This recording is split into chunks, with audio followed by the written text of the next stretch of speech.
Assalamualaikum warahmatullahi wabarakatuh. Teman-teman semua, mudah-mudahan berbahagia dan selalu dalam keadaan sehat. Pada kesempatan video kali ini, saya akan memberikan pengantar perkuliahan ilmu dakwah untuk 14 kali pertemuan yang akan kita jalani bersama.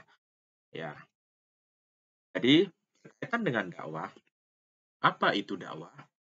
Kita dapat memahami dakwah dalam dua aspek. Pertama, secara etimologis.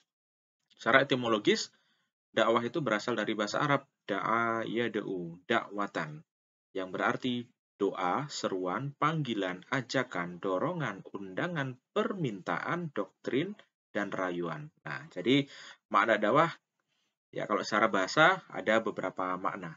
Kemudian secara terminologis, dakwah itu artinya menyeru dan mengajak orang lain dengan memakai metode tertentu untuk memahami dan mengamalkan Islam sesuai dengan Al-Quran dan As-Sunnah. Nah, gitu ya. Itu makna dakwah secara terminologis atau secara istilah.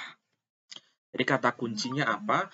Intinya dakwah itu menyeru dan mengajak orang lain dengan menggunakan metode tertentu untuk memahami dan mengamalkan Islam sesuai dengan Quran dan Sunnah. Ya, ini saja ya, tiga kunci utamanya.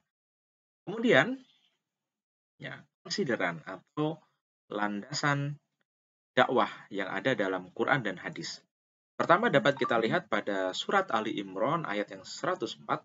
Allah berfirman, "A'udzu billahi minasyaitonir rajim, wal takum minkum ummatu yad'una ilal khairi wa ya'muruna bil ma'rufi wa yanhauna 'anil munkar wa ulaika humul muflihun." Dan hendaklah ada di antara kamu segolongan umat yang menyeru kepada kebajikan, menyuruh kepada yang ma'ruf, dan mencegah dari yang mungkar. Merekalah orang-orang yang beruntung. Nah, jadi kita bisa lihat dari ayat ini bahwa ini ayat yang sangat identik dengan dakwah, ya. Kenapa? Ada beberapa kata-kata kunci seperti menyeru kepada kebajikan, menyuruh kepada yang ma'ruf, dan mencegah dari yang mungkar. Nah, ini adalah kata-kata yang identik dengan aktivitas dakwah. Dan ayat ini memang menjadi salah satu landasan kegiatan dakwah. Kemudian dari hadis, Rasulullah bersabda, "Balighu anni walau ayah." Sampaikanlah dariku walau hanya satu ayat. Hadis riwayat Bukhari. Ini menarik teman-teman kalau kita memahami hadis ini. Ya, sampaikanlah dariku walau hanya satu ayat. Ini para ulama menerjemahkan ya bahwa nisobud dakwati ayatun. Ya, jadi standar minimal orang itu dikenai kewajiban dakwah adalah satu ayat. Artinya apa? Ketika seorang muslim dia itu punya satu saja ilmu, ya, khususnya ilmu tentang agama, maka dia kena kewajiban buat mengajarkan atau menyampaikan kepada orang lain. Ya, contoh, kalian sudah bisa atau sudah tahu tata cara wudhu dengan baik dan benar. Ya, itu satu ilmu. Maka kalian kena kewajiban buat mendakwahkan kepada orang lain. Iya, jadi begitu. Jadi dakwah itu bukan sekedar urusan ustadz, bukan sekedar urusan kiai, ulama, atau apa. Setiap muslim itu punya kewajiban dakwah ketika dia apa? Walau ayah. Dia punya ilmu walaupun hanya satu ayat. Memiliki pengetahuan walaupun hanya satu perkara.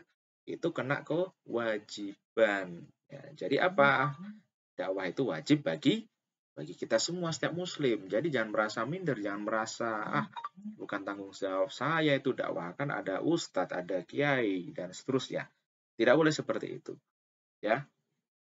Oke, berikutnya. Oke, maaf. Nah, dakwah sebagai sebuah ilmu, ya. Ini kita kebetulan mata kuliah kita adalah ilmu dakwah. Berarti dakwah itu merupakan sebuah ilmu. Tapi untuk dikatakan sebagai sebuah ilmu, dakwah itu harus memenuhi 4 aspek. Pertama, aspek objektif. yaitu ilmu pengetahuan yang didukung oleh fakta dan landasan empiris. Ya, jadi dakwah itu punya atau didukung oleh fakta dan landasan empiris. Tadi didukung oleh landasan hadis, ada juga landasan dari Al-Quran. Jadi sebagai sebuah landasan itu sudah terpenuhi. Kemudian ada aspek metodik, yaitu ilmu pengetahuan yang diperoleh dengan menggunakan cara-cara ilmiah teratur dan terukur. Ya, jadi dakwah ini juga sudah memenuhi ini, ya. Jadi ilmu dakwah itu diperoleh dengan menggunakan cara-cara ilmiah teratur dan terukur. Sistematis.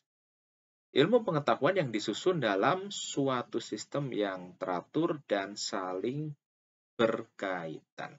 Kemudian aspek yang keempat adalah aspek global, yaitu ilmu pengetahuan yang berlaku secara umum bagi siapa saja. Jadi ilmu dakwah ini terbuka untuk umum. Ya, siapa saja boleh bahkan wajib untuk mempelajarinya, khususnya sebagai seorang muslim. Ya, termasuk kalian, meskipun kalian dari prodi hukum, ya, tapi kalian tetap harus belajar dakwah.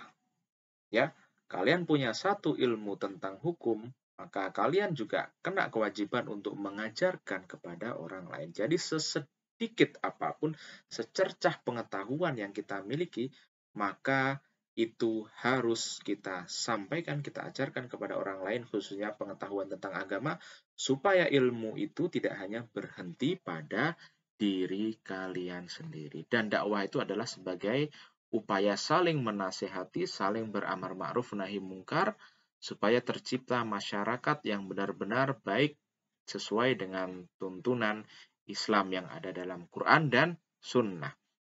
Itu pengantar yang saya sampaikan pada video kali ini. Mudah-mudahan bermanfaat. Wassalamualaikum warahmatullahi wabarakatuh.